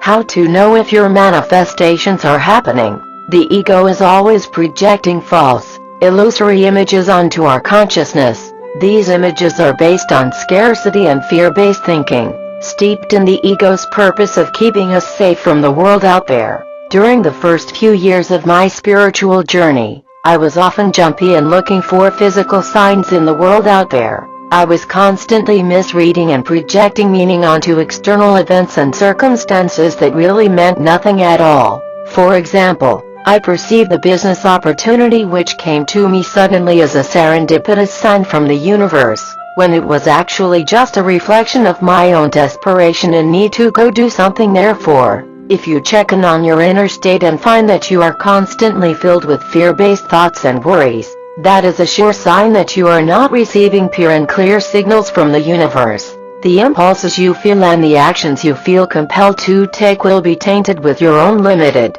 fear-based thinking. My best advice is thus to disengage yourself from all of those thoughts and to stop believing in them. Do not act on anything until you get totally clear, and feel a clear, unadulterated signal from within. As mentioned in the previous chapter, the universe never sends you a signal that needs to be second-guessed, as I've repeated over and over again in my book Allowing Divine Intervention. You will have a deep sense of inner knowing when you receive signals and impulses from the universe. This deep sense of inner knowing will be instantly recognizable and perceptible by you when it happens, so there is no need for you to decipher anything. Once again, I emphasize this point because beginning students of this material often go out there looking for signs, and end up reading all sorts of meaning into natural physical occurrences. The meaning that we project onto things comes from our ego mind, and not from our higher selves. Chasing after these false leads can lead to lots of unnecessary detours on our journey that can be avoided in the first place by following these simple principles. There is no need to force or rush anything. Give up the need to know where you're going and just let everything be. All is well. It was only in the second half of my manifestation journey that I started receiving very strong signals and impulses from the universe. This is living from a state of inspiration, as I've described several times in my books. This is also the state I had yearned to live from in the first half of my journey, but found that it constantly eluded me. My wanting to receive signs and signals from the universe was what was holding me back, because my wanting itself actually stemmed from a deep sense of worry and desperation. As I've described before, your wanting of something very often holds you apart from the thing that you want. As I was meditating and visualizing one day, I suddenly felt a strong sense of inner knowing and confirmation. Somewhere deep within me, I had the strong feeling that what I had asked for was already true. I had the strong feeling that it was already a done deal. I was very taken aback the first time this happened to me, as I had never felt anything similar in intensity to this sensation before. Up till that point in time, I had always been fervently asking and visualizing my desires as if they were already true. While that provided me with a great sense of joy and exhilaration, and while I felt very realistically that what I had asked for was already true right there and then, the feeling was still different from that of a spontaneous inner confirmation. The feeling of inner confirmation came from within. It was not forced. I did not deliberately conjure those positive, uplifting and joyful feelings through the use of visuals or affirmations.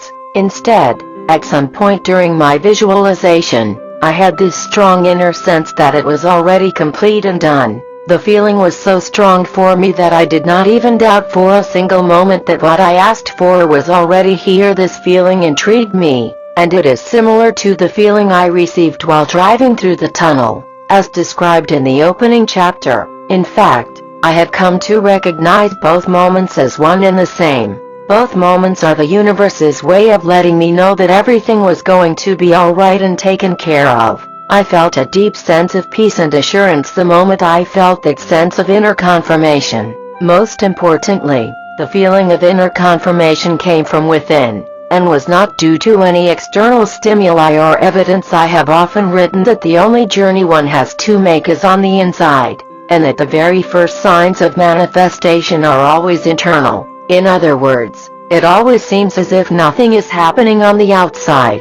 It always seems as if nothing is changing on the outside, and that things are the same. However, understand that what we observe in our outer reality is a reflection of our inner reality. It is the effect and not the cause. Therefore, when we cause a new reality to occur on the inside, it takes a while for the effects to be shown on the outside.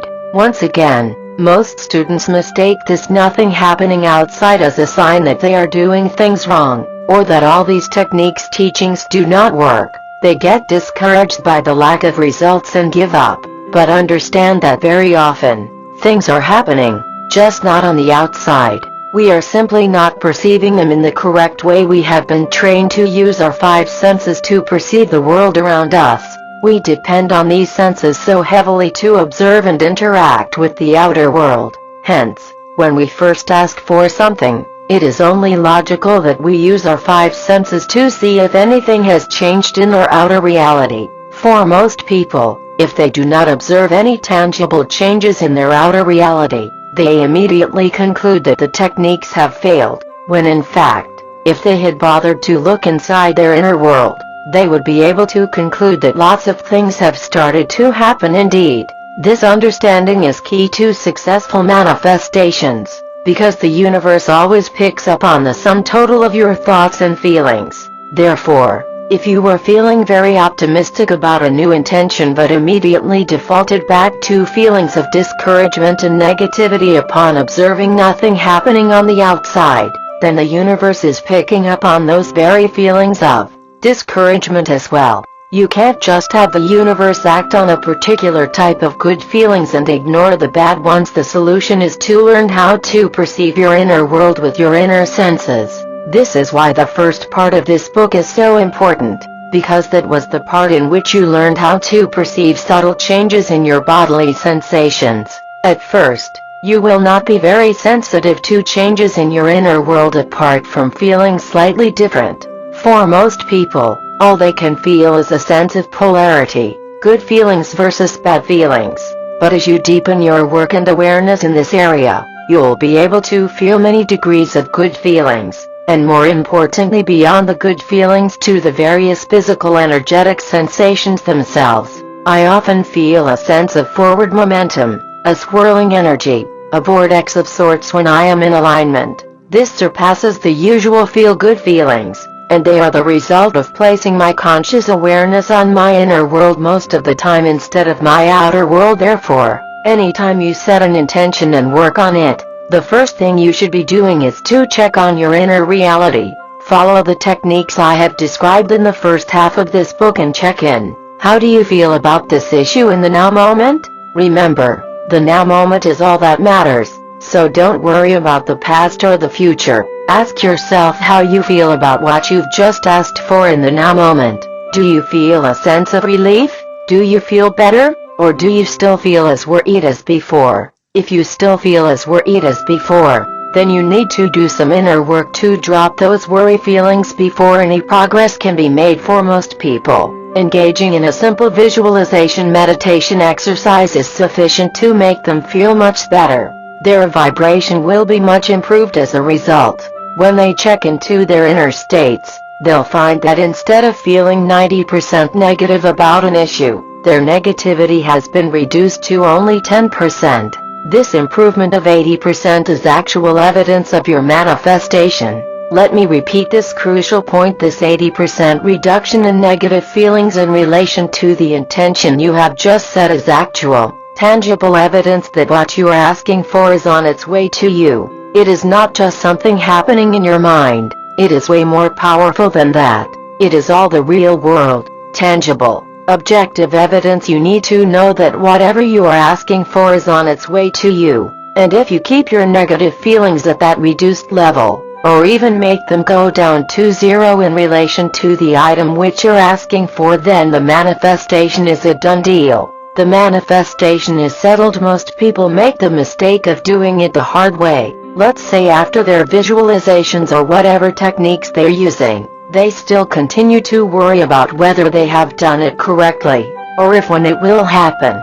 Therefore, their negative feelings just went from 90% to 90%, which means no change at all in the way they are feeling. Guess what? This means no outer manifestation results. Alternatively, some individuals go from 90% to 10% negative feelings immediately after visualizing what they want. Then here's the killer: they walk around for a few days, observe nothing happening on the outside, and then shoot right back up to 90% negative feelings again most of the time. Guess what?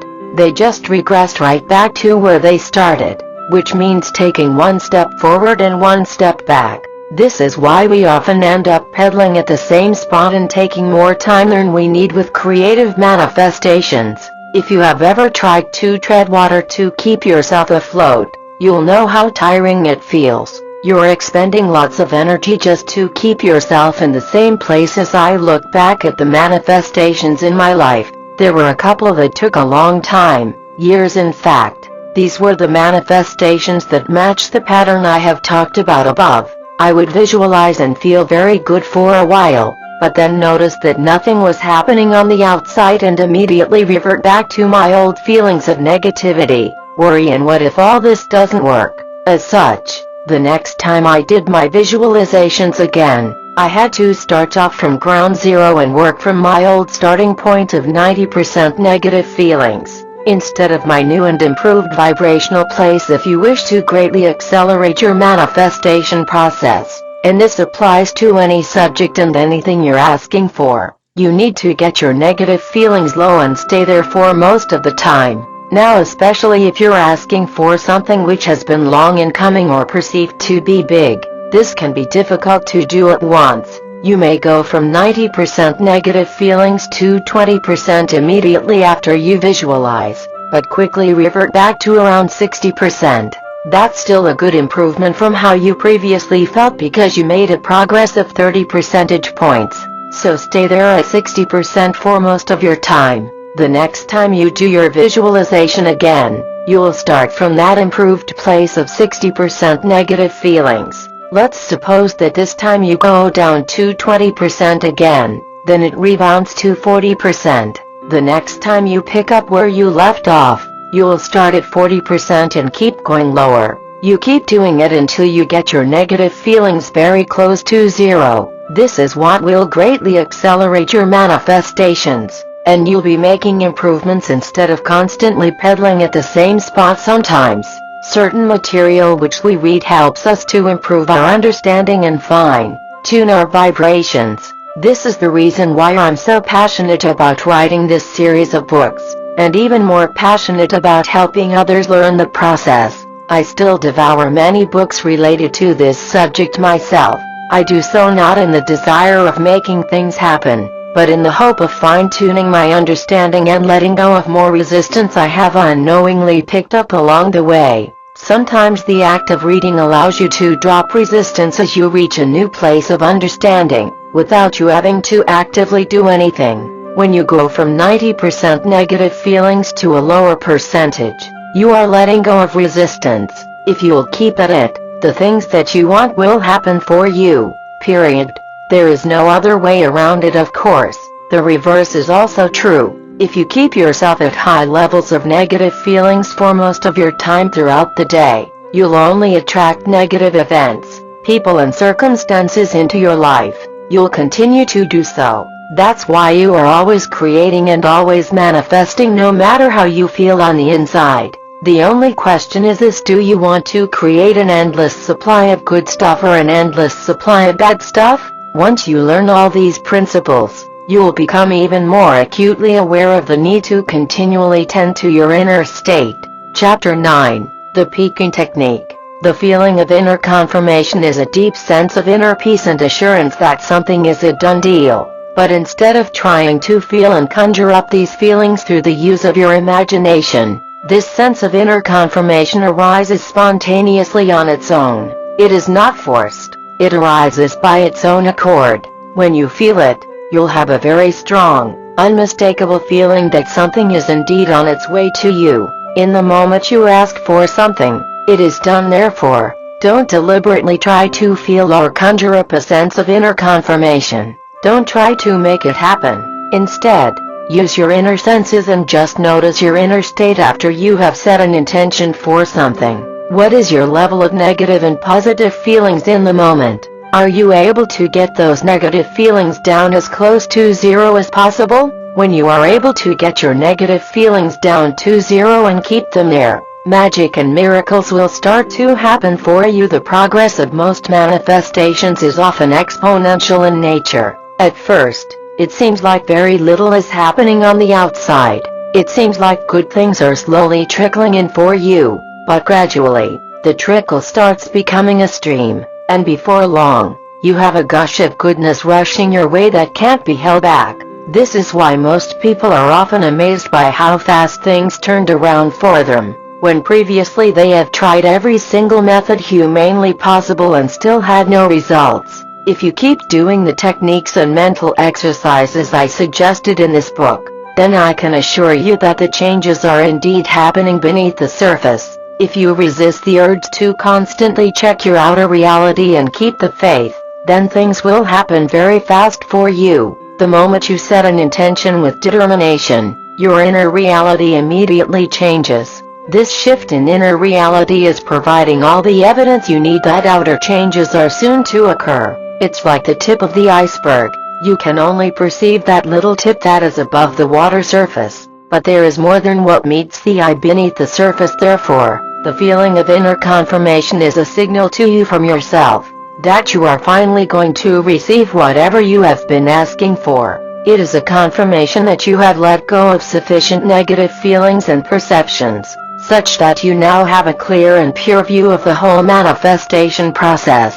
The inner confirmation is positive proof that you are seeing from the eyes of Source, and seeing the world through the divine viewpoint of the universe. When you have reached an inner state where there are very little negative feelings left, you are free. You'll not feel impatient, worried or desperate about your manifestations. You'll not be constantly fussing about, wondering whether you are doing the right thing or whether they'll be here soon. Everything will appear so beautiful and peaceful for you. You'll not want to change this thing or the feeling. A sense of inner confirmation is a natural consequence of letting go of the negative feelings that have bogged you down and prevented you from perceiving clearly in the past. When you let go of all the negative emotions that cloud your perception, you're able to see things the way the universe sees it. you'll be able to perceive the energy that is lined up behind your manifestations, and the energy that is moving all your manifestations into place. Most people often report feeling an exhilarating sense of forward momentum just before their physical manifestations occur. Those are more than just good feelings.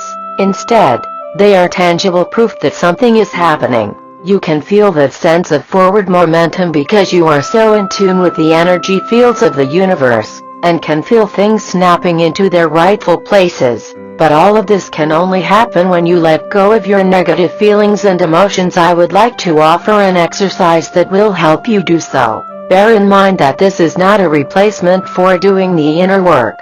You still need to check into your inner state a few times each day and drop any negative feelings that are there. However, this process can accelerate change as it can help you become more attuned to your inner world. This process will help you perceive your inner world state better as you do it more. I have described this technique in passing in my other books, but it is the first time I'm describing the peaking technique in detail here. The peaking technique is one in which you let your positive feelings, emotions peak and then subside.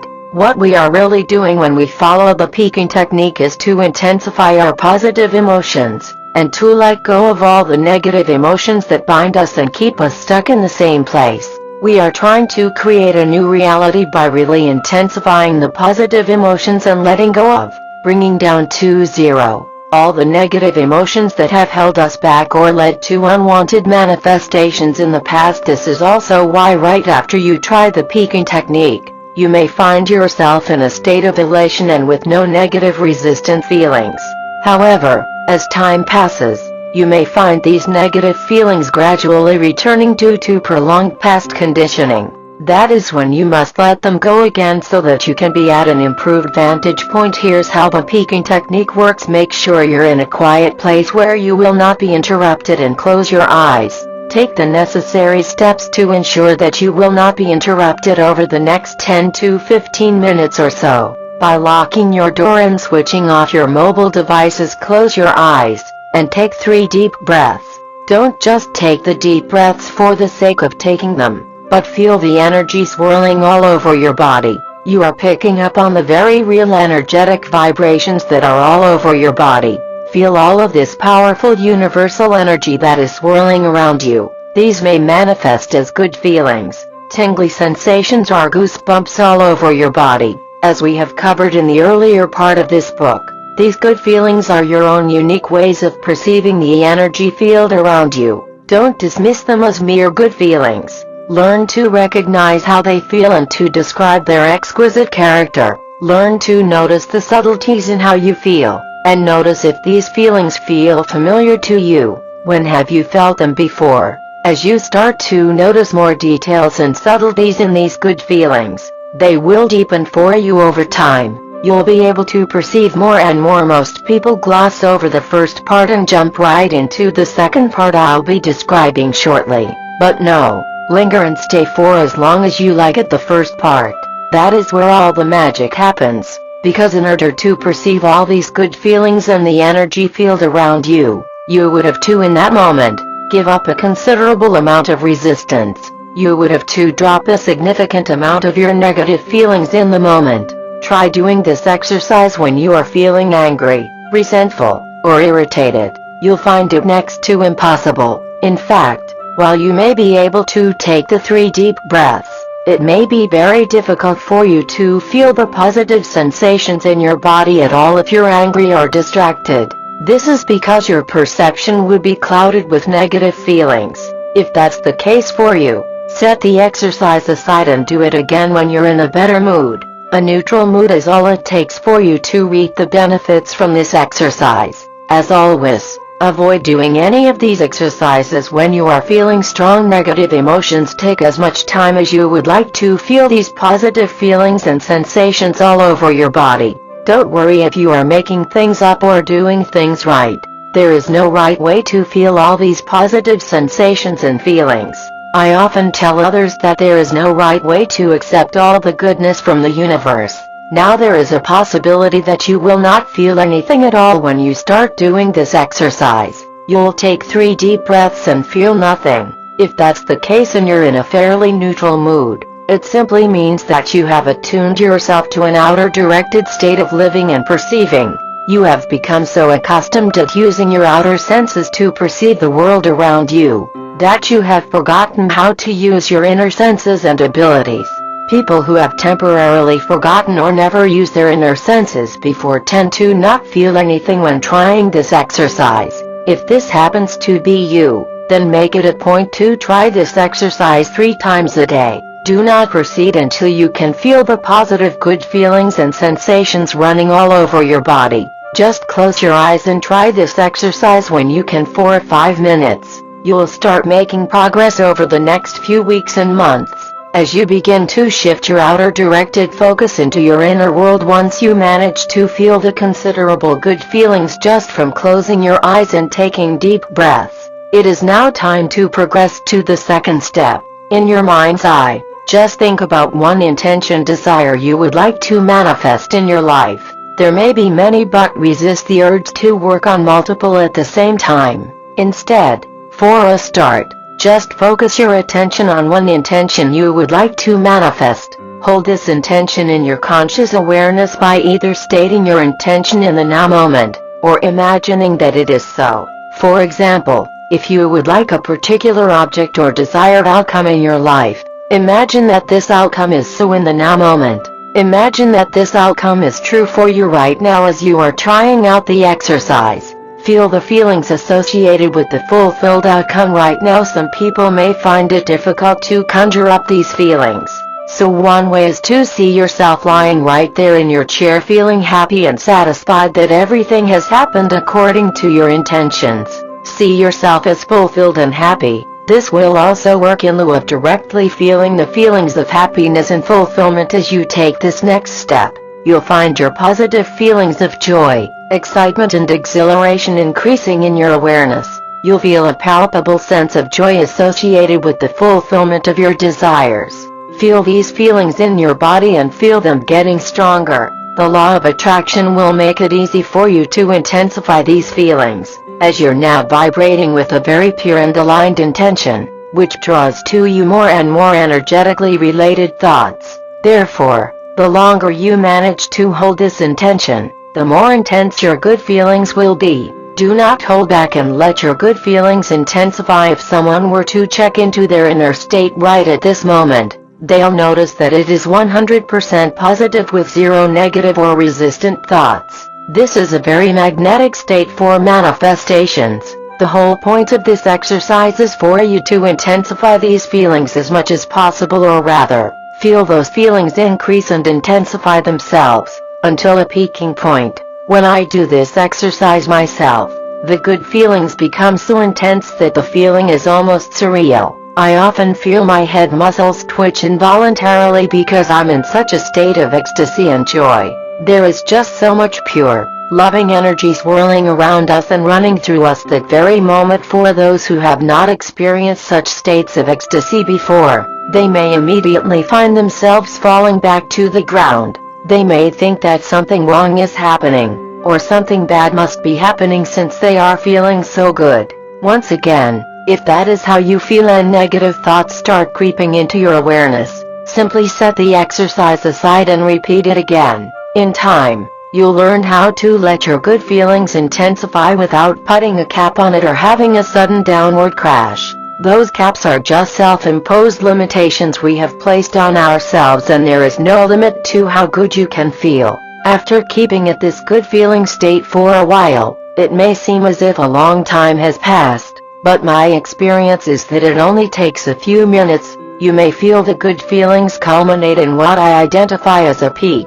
This is the highest point of your good feeling state, and it feels as if everything is so intense that things just cannot feel or get any better. Of course, this peak too is self-imposed, and it is merely how much goodness we can perceive at any moment. Therefore, as you regularly repeat this exercise, you'll find that the peak changes, and that you bring your good feelings to even greater heights. But there will always be a peak moment in each of your singular experiences when you feel the good feelings peak.